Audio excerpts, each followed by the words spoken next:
Assalamualaikum warahmatullahi wabarakatuh. Izinkan saya untuk memperkenalkan diri. Nama saya Arif Suryandono. Di sini saya akan mempresentasikan terkait tugas ujian akhir semester mata kuliah Sistem Pengendalian Manajemen pada Universitas Siber Asia. Di sini saya mengangkat tema yaitu analisis masalah organisasi, personal, insentif, dan pengendalian keuangan terkait insentif fiskal untuk pengendalian inflasi di Indonesia. Topik terkini yaitu terkait insentif fiskal untuk daerah dalam pengendalian inflasi 2023. Dalam 2 tahun terakhir, salah satu isu penting yang muncul di Indonesia adalah pengendalian inflasi yang menjadi perhatian utama pemerintah. Pada tahun 2023, Kementerian Keuangan Republik Indonesia memberikan insentif fiskal kepada pemerintah daerah, yaitu Pemda, yang berhasil menjaga stabilitas harga barang dan mengendalikan inflasi. Insentif ini bertujuan untuk mendorong kinerja daerah dalam menangani inflasi, stunting, dan kemiskinan ekstrim. Poin pertama yaitu masalah organisasi. Tantangan dalam pengendalian inflasi yang pertama yaitu koordinasi antara pemerintah pusat dan daerah. Salah satu masalah utama adalah kurangnya koordinasi antara pemerintah pusat dan daerah dalam pengendalian inflasi. Setiap daerah memiliki kondisi ekonomi yang berbeda sehingga pendekatan yang seragam mungkin tidak efektif.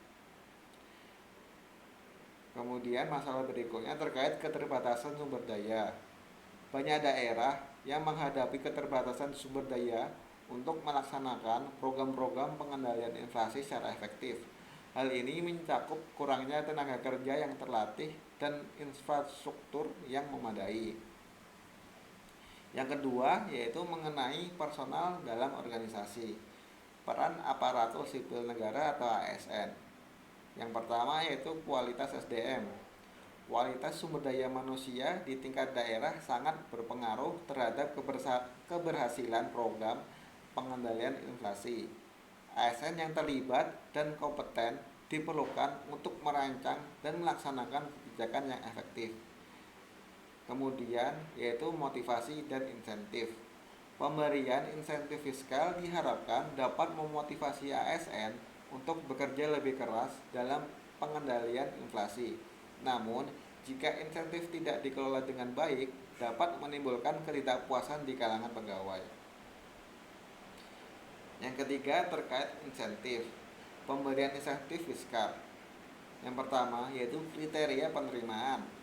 Insentif fiskal diberikan kepada daerah yang berhasil menjaga inflasi rendah dan menurunkan angka stunting serta kemiskinan. Ini menciptakan kompetisi sehat antar daerah untuk mencapai target-target tersebut. Dampak positifnya, yaitu insentif ini diharapkan dapat meningkatkan kinerja daerah dalam pengendalian inflasi dan mendorong pertumbuhan ekonomi lokal. Namun, ada risiko bahwa daerah mungkin hanya fokus pada pencapaian jangka pendek untuk mendapatkan insentif. Yang keempat yaitu pengendalian keuangan. Terkait pengelolaan anggaran, transparansi dan akuntabilitas. Pengelolaan anggaran yang transparan dan akuntabel sangat penting dalam penggunaan insentif fiskal. Pemda harus memastikan bahwa dana yang diterima digunakan untuk program-program yang benar-benar berdampak pada pengendalian inflasi. Terkait monitoring dan evaluasi. Pentingnya monitoring dan evaluasi terhadap penggunaan insentif fiskal untuk memastikan bahwa tujuan pengendalian inflasi tercapai. Tanpa evaluasi yang tepat, sulit untuk mengetahui efektivitas program yang dijalankan. Kesimpulan dan pendapat, menurut saya ada kelebihan dan kekurangannya. Kelebihan yang pertama, dukungan pemerintah. Pemberian insentif fiskal menunjukkan dukungan pemerintah pusat terhadap daerah dalam mengatasi masalah inflasi, yang dapat memperkuat hubungan antara pemerintah pusat dan daerah. Peningkatan kinerja. insentif ini dapat mendorong daerah untuk meningkatkan kinerja dalam pengendalian inflasi dan program-program sosial lainnya. Kekurangannya yaitu risiko ketergantungan. Ada risiko bahwa daerah akan menjadi terlalu tergantung pada insentif fiskal dan tidak mengembangkan strategi jangka panjang untuk pengendalian inflasi. Kekurangan yang berikut yaitu potensi penyalahgunaan. Tanpa pengawasan yang ketat, ada potensi penyalahgunaan dana insentif yang dapat merugikan tujuan awal dari program tersebut. Dengan demikian, insentif fiskal yang diberikan oleh pemerintah untuk pengendalian inflasi di Indonesia mencerminkan upaya untuk meningkatkan kinerja daerah meskipun tantangan dalam koordinasi, pengolahan sumber daya manusia, dan pengendalian keuangan tetap perlu diatasi. Sekian presentasi terkait masalah-masalah yang ada terjadi di Indonesia terkait inflasi. Terima kasih, mohon maaf apabila ada kekurangan. Wassalamualaikum warahmatullahi wabarakatuh.